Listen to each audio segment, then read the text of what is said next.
So we're reading Genesis 26, something of a strange passage with some echoes of previous stories and some things that we might find odd. So let's read and see what it has to say.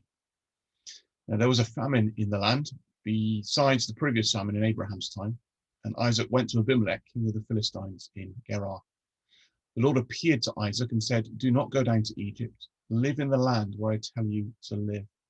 Stay in this land for a while, and I will be with you and will bless you. For to you and your descendants I will give all these lands, and will confirm the oath I swore to your father Abraham.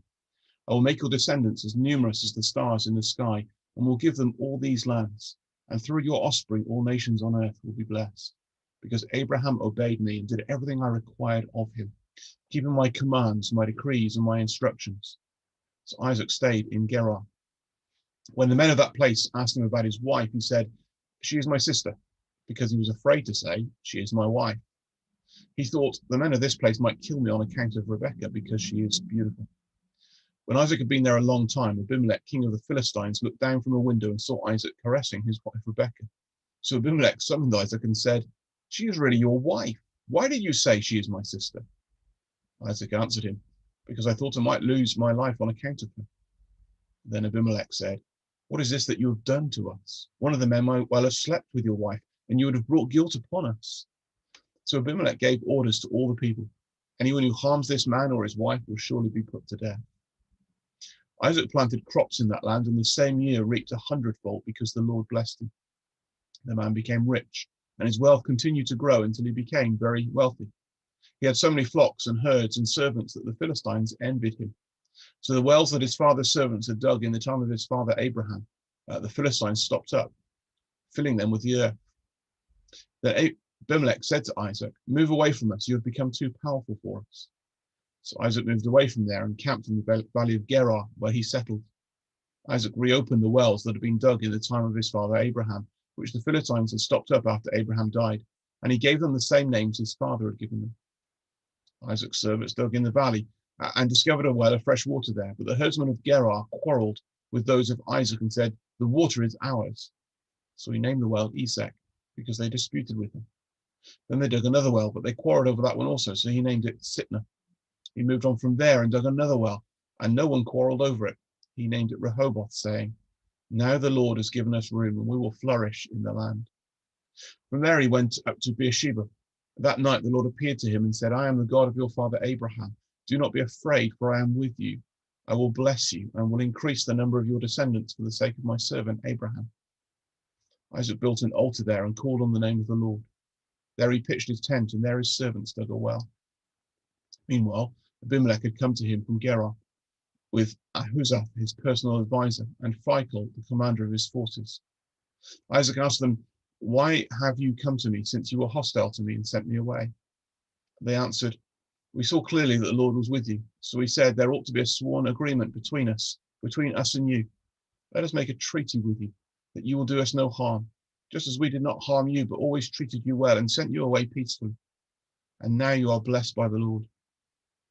They made a feast for them, and they ate and drank.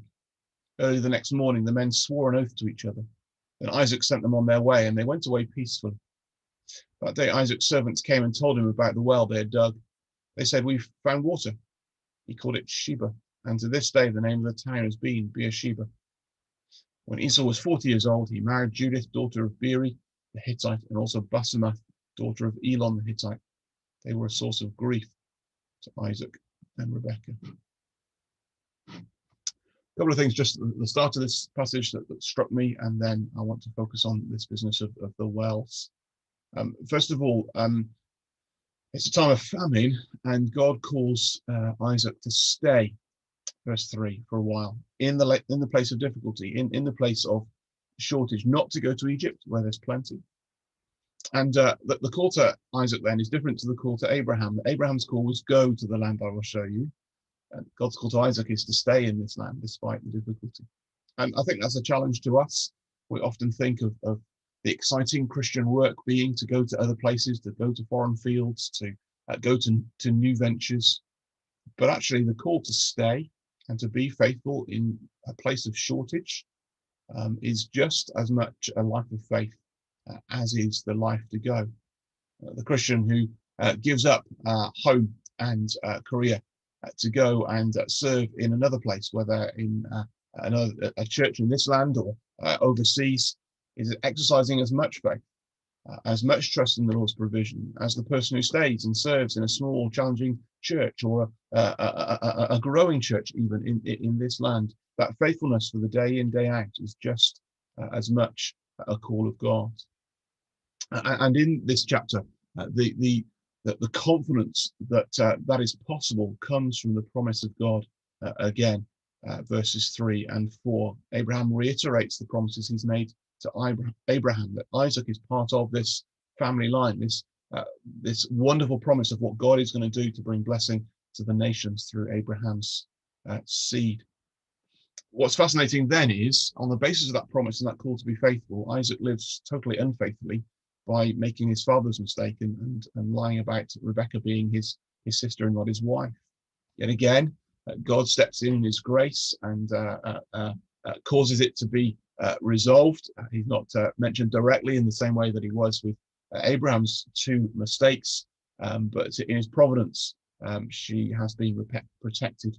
And I just think that's really encouraging that God calls us to faithfulness. We seek to do that, but we still live with fear. We make mistakes, we get things wrong, but that does not derail the promises of God. And actually, in God's grace, then Isaac plants crops and sees a massive harvest. This is not blessing for faithfulness. This is a blessing to the one who's struggled with that faithfulness, struggled with fear, and yet God is still gracious. So hold on to that. But then that blessing causes envy and strife with those that Isaac is living alongside. Remember, they're still nomadic. There's competition for the land, and he's moved on. And in verses 17 to 22, we then see Isaac having to pass through strife into space. All the agreements that Abraham and Abimelech had made back in chapter 26 are now forgotten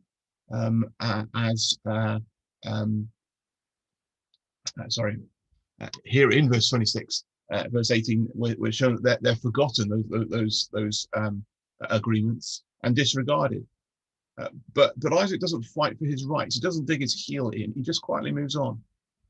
He rediscovers old wells belonging to his father and reopens them, marking God's grace to Abraham by keeping the old names. And Isaac displays wisdom in digging where he knew there was water, returning to old places of blessing, rather than wasting time and energy initially by digging where he might not find any. But he's not able to rest there long, and soon the local herdsman put in a claim to the well, saying the water's theirs. So Isaac names the first well Esek, meaning strife, and then moves on to dig another well. And the scenario is repeated, and so he calls it Sitna. It's the same word we get Satan from, which means to oppose.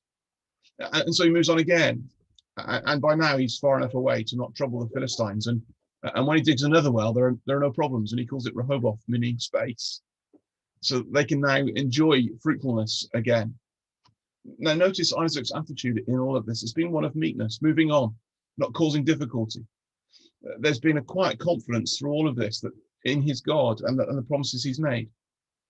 Isaac doesn't lose faith in God. He's not going to war over the wells. And that's not a display of weakness, but strength. As we're told in the New Testament, Jesus says, "Blessed are the meek, for they shall inherit the earth." And in times of turmoil and harassment, which seem set to increase for us, what will our spirit display about where our hope lies and what we're trusting in? The danger is we will seek to fight for our rights, rather than actually at times yield in meekness, trusting to the Lord's provision. The history of the church seems to be one of a pendulum of blessing, God blessing the church, and then that leads to opposition and persecution that causes strife and leads to space and fruitfulness, and then blessing again. Locally, we seem to be perhaps in the past having enjoyed that space and fruitfulness, but actually things are getting difficult, things are closing in, and the danger is our fight will be to stand on our rights. This is what we should be allowed to do. And particularly as the restrictions are going to be in place on us. But no, the Christian response is one of meekness, to seek to follow the Lord in this, to look for the places of blessing, to go to the old forms perhaps where we can, but as those are locked down, to look for other places where we might know God's blessing. Don't forget that Jesus said it was the meek who would inherit the earth, not the bully, not the freedom fighters even.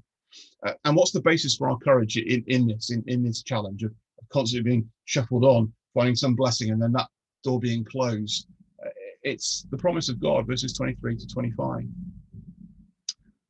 Rehoboth wasn't Isaac's final resting place, and so he moves again to Beersheba, a place already with a history of God's blessing. And it's there that Isaac receives confirmation of the rightness of his actions and reassurance for the future. We're told the Lord appeared to him a second time. The last time was the command to stay in sojourn, which had led to this uncomfortable experience. But now he receives a reiteration of God's promise with a command not to be afraid. His future is more secure than he could have achieved by fighting and demanding his rights. God was with him, was going to bless him and multiply his servants for Abraham's sake. I think that means for the sake of the promise God made to Abraham, that God's not going to fail. And in response, Isaac builds an altar and calls on the name of the Lord. He pitches his tent and his servants dig in another well. Isaac's going to worship God and wait on him to fulfill his promises in his good time. And here's the priority for us in our setting. We need to know God's promises. We need to walk in God's ways. We need to hold on to our possessions and things in this world meekly, because actually this is not where our inheritance is. And we need to worship him and wait for his blessing.